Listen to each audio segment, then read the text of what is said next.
Okay, let's talk about setting goals. When I first met Earl Schoaf, not long after we had met each other, he asked me, Mr. Rohn, maybe here's one of the best ways I can help you. He said, let me see your current list of goals and let's go over them and talk about them. He said, I've got the experience. And he said, let's do it. And I said to him, I don't have a list. He said, wow, you don't have a list of your goals? I said, no. He said, well, if you don't have a list of your goals, he said, I can guess your bank balance within a few $100s, which he did. And I thought, isn't that something?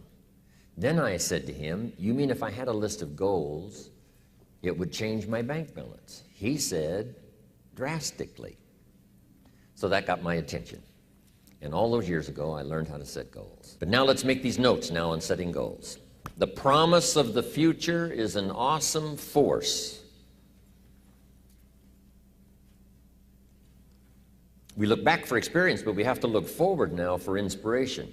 And what gives us inspiration to get up in the morning and do our job, learn skills, develop all that we can possibly be, is the promise of the future. And it can be so powerful that it can overwhelm any adversary you might have, any difficulties you might have. Here's a key phrase: reasons make the difference in how your life works out. Reasons make the difference in your appetite and zest for taking on the challenge, doing the job, becoming successful. Mr. Schoaf said, if you have enough reasons, you can do the most incredible things. You can get through the most difficult day. You can overcome the most unbelievable challenges if you have enough reasons. And so he said to me, if you haven't got a list of your goals, Mr. Rohn, it's probably because you don't have enough reasons. He said, I'm sure since I've met you, you have enough intelligence. And he said, you have enough good health. And he said, you have, all of those things working for you. But here's what you must work on now, is to have enough reasons. Looking into the future, developing reasons. Okay. So now make these notes. We're primarily affected by 5 things. Number 1 is the environment, the political environment, the social environment, the physical environment. Whatever surrounds us affects us. The city, the country, the countryside, the village, the office, the people. We're constantly affected and shaped by our reaction and decision-making. A lot of it depends on the environment. Next, we're affected by events. Some events affect us all. Some affect the world regionally, nationally, or by the state, or by the community. But some events affect us all. Now here's the next one. We're affected by what we know. What you know, what you don't know. The accumulation of knowledge or the lack of knowledge affects your dreams, affects your future, affects your income, affects your bank account, affects your associations, affects everything. It's great to hear Charlie talk about reading books. So important. All the speakers here have mentioned, right? You've got to really be a student, study, so you can learn how to make wise decisions that'll give you the best chance to build for the future. Okay, here's what's next. We're affected by results. Whatever your current economic results, whatever projects you've launched, the results up until now, that affects you. The results you've had in the past, up until now, that's affected you. Now here's number 5. We're affected by our dreams. Our dreams meaning our view of the future for ourselves.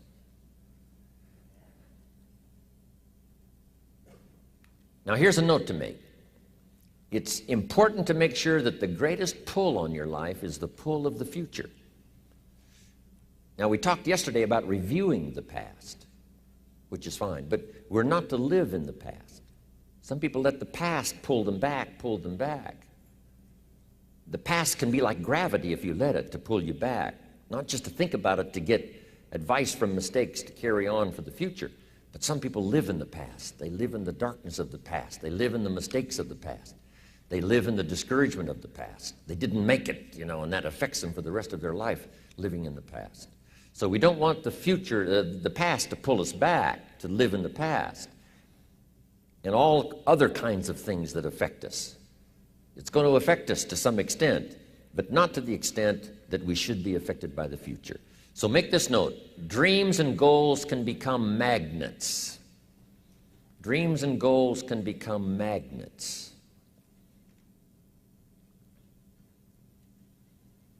And the stronger the goal, the higher the purpose, the more powerful the objective, the stronger this magnet is that pulls you that direction. Now, not only does your goals and your objectives pull you that direction, here's what they also do. They pull you through. They pull you through all kinds of down days. They pull you through a difficult time. It'll pull you through some winter of your life. Some people get lost in the confusion of the day simply because their goal is not bright enough to pull them through. Next, it's goals that drive us to take advantage of the spring. Why would the farmer put the plow in the ground in the spring if he couldn't see the vision of the harvest when the summer is finished? Is it possible to see the finished harvest? And the answer is yes. We do that simply by faith. Key phrase: faith is the ability to see things that don't yet exist. And that's how things exist. How did this hotel get here? Someone saw it while the property was vacant. You say, well, is it possible to see this hotel when it isn't here? And the answer is yes, of course. If somebody cannot see it when it is not here, then it will never be here. So it's possible to see things that don't yet exist. Interesting. So have you got that now? It's possible to finish something before you start. In fact, it would be a bit foolish to start until you had it finished. So human beings have this remarkable ability to finish something and then start it. So here's what we want to do in our goal-setting session, is to start looking into the future of what you would like to accomplish and where you would like to go, the person you would like to be, and see if you can't get a better picture of the finished objective. See yourself there. See yourself in possession of. I was in business with Bob Cummings, the old movie star, for a while. He said, decide what you want and then act as if you already had it. And being an actor, he could give us a few tips on acting. Decide what you want and act as if it was already yours.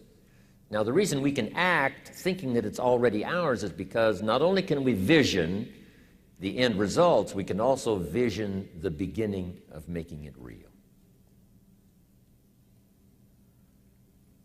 So we don't start till it's finished, but it is possible for human beings to finish something before they start. Now, here's the next note to make. 5 years from now, you will arrive. The question is, where? This is for mature people now. If you keep up your present disciplines and keep up the present pace that you're on, where will you be in 5 years? Boy, it's easy to say, hey, I haven't really thought about that. So now make this note. In 5 years, here's the probability. You will either arrive at a well-designed destination or an undesigned destination. Well-designed or undesigned. And I promise you, 5 years from now, you really don't want to arrive at an undesigned destination. Because you may very well wind up wearing what you don't want to wear, driving what you don't want to drive, living where you don't want to live, maybe doing what you don't want to do. Simply because you didn't design a better destination.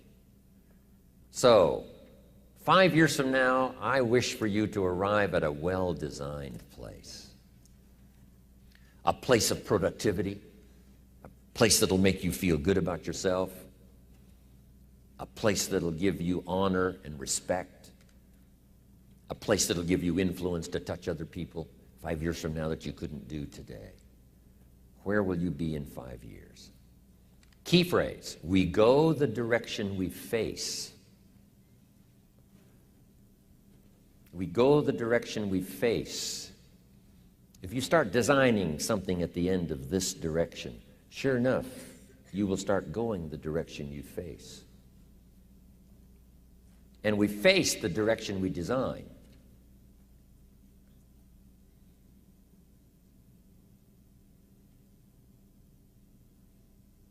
Next phrase, direction determines destination. Destination is not determined by hope. It's not determined by wish. Destination is determined by direction. You cannot change destination overnight. You cannot change destination overnight. Which means you can't arrive at a 5 years from now place tomorrow. But here's what you can change today and overnight. You can change direction. It's only a small journey to a new direction. Guess how quickly you can change your health? By starting to eat an apple a day. Mama said an apple a day keeps the doctor away. Let's say you've been ill long enough and you've had health problems long enough and you say, that's it. That's over. I'm going to now start a program. You don't have to really revolutionize your whole health life. Just start with an apple a day. You say, well, is it that simple to change your health life? And the answer is, yes. The key is just to start. You know, you pick up a book on good health, and you get halfway through the book, and it says, now, dear reader, set this book aside, fall down on the floor, and see how many push-ups you can do. And then it goes on to say, and if you have not done that, why not give this book away? It looks like you're not going to do it. Come on, you don't have to radically do something. You can gain momentum and make changes as you go. Just start. Here's what happens when you start a new direction. Self-esteem starts to accelerate. It doesn't take much for you to feel good about yourself. Just commit it to a new direction and you feel good. That's how easy it is to change your life. You don't need some dramatic vision. Just begin something.